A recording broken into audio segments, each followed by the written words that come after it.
sur ce sujet de cette influence, Israël a encore frappé cette nuit des cibles en Syrie. On ne sait pas si c'est des cibles iraniennes, mais c'est en tous les cas probablement des. Alors justement, est-ce que quel message voudrait faire passer Israël d'abord en frappant ces cibles-là? Est-ce que l'Iran comprend le message justement?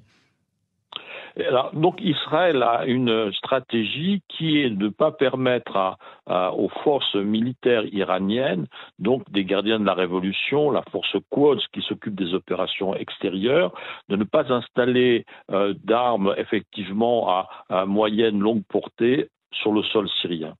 Or, depuis les événements en Syrie et l'intervention, on le sait peu cela, de l'armée américaine. Il y a sous cette petite base des forces spéciales américaines en Syrie, eh bien, le point de passage entre l'Irak et la Syrie, le point de passage routier est bloqué justement par la présence des forces spéciales américaines.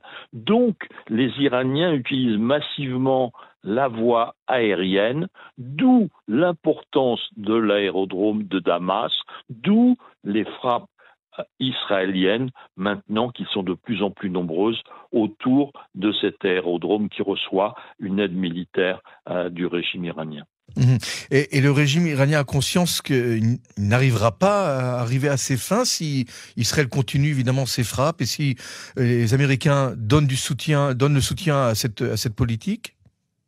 Ben écoutez, les Américains donnent du soutien et indirectement, je vais peut-être vous faire sourire ou vous étonner, mais les Russes aussi, car les Russes ont tous les moyens d'éviter les frappes israéliennes en Syrie, n'est-ce pas?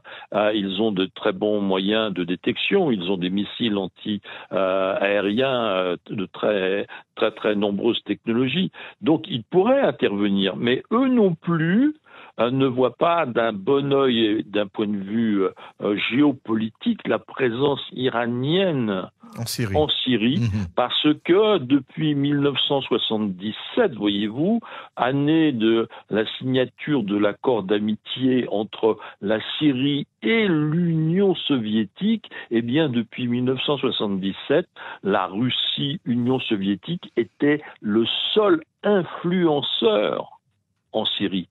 Maintenant, il a accepté l'aide iranienne pour maintenir Bachar el-Assad au pouvoir.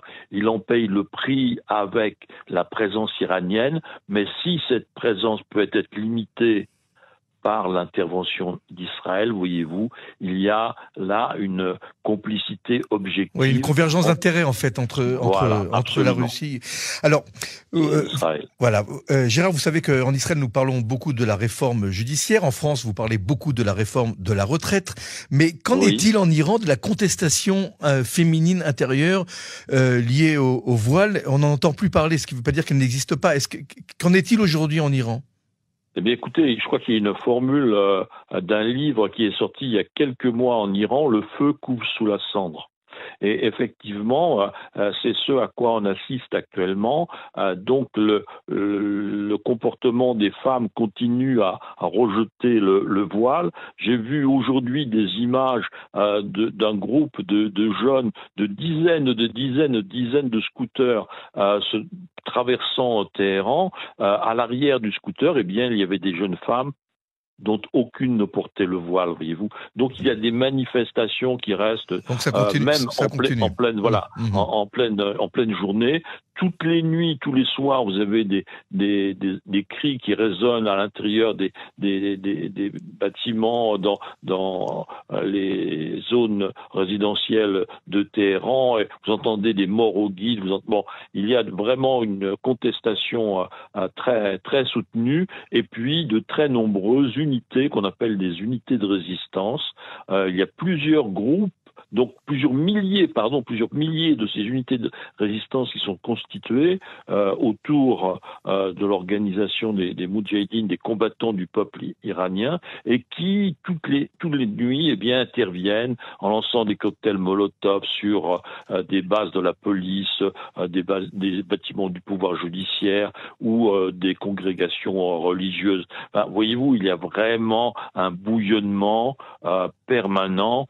Le régime régime sait qu'il est dos au mur, et d'ailleurs la décision de Khamenei de prendre Raïssi comme président de la République en 2021, n'est-ce pas, n'est pas neutre. Il a amené près de lui un radical extrême qui a beaucoup de sang sur les mains. Il était sûr qu'avec lui, s'il y avait besoin de répression, et il savait, Khamenei, qu'il y aurait besoin de répression, eh bien, cet homme serait son homme lige. Dernière question, on profite de votre savoir et de vos connaissances sur le dossier iranien pour savoir... Vous êtes trop gentil. Pour savoir, Gérard, à quel point l'Iran est proche de la fabrication d'une bombe atomique, parce que c'est ce qui nous préoccupe ici en Israël. Alors là, bon, il faudrait plutôt poser la question à un chimiste nucléaire, n'est-ce pas, un physicien nucléaire, qu'un géopolitologue.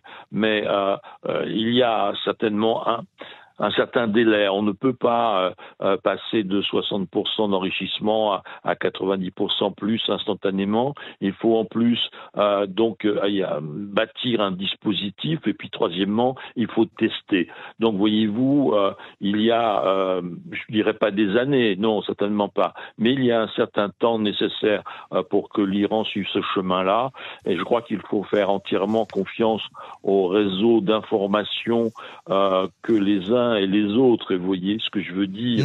Donc oui. Les États-Unis et bien sûr Israël en possèdent en Iran, soit par intelligence électronique, soit par renseignement humain ou photographique. Eh bien, si l'alerte devient effectivement trop haute, il y aura certainement des décisions à prendre, comme il y a eu des décisions à prendre il y a 10 ans, quand il s'est agi, appelons un chat, eh bien, de l'élimination physique d'un certain nombre de savants nucléaires iraniens pour amener les Iraniens à la table de négociation en 2013 et donc les accords de 2015. Et à nouveau, il y a eu cette même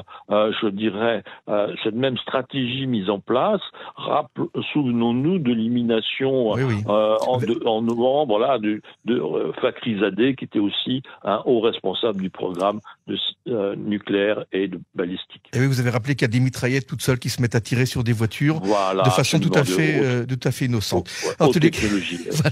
Monsieur Vespierre, je rappelle à nos auditeurs que vous êtes chercheur et conférencier en géopolitique à la Fondation d'études sur le Moyen-Orient, entre autres d'ailleurs. Et je vous remercie. Il y a un site, Le Monde décrypté. Très bien, c'est très important de le préciser.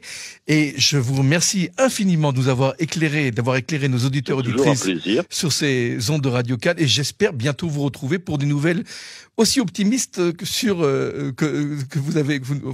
lesquelles vous avez partagé au sujet donc de la bombe nucléaire qui n'est pas encore prête. Donc on se retrouvera bientôt sur nos ondes, je l'espère en tous les cas. C'est très gentil à vous. Bonne soirée. Merci de votre invitation. Au revoir, Shalom. Au revoir.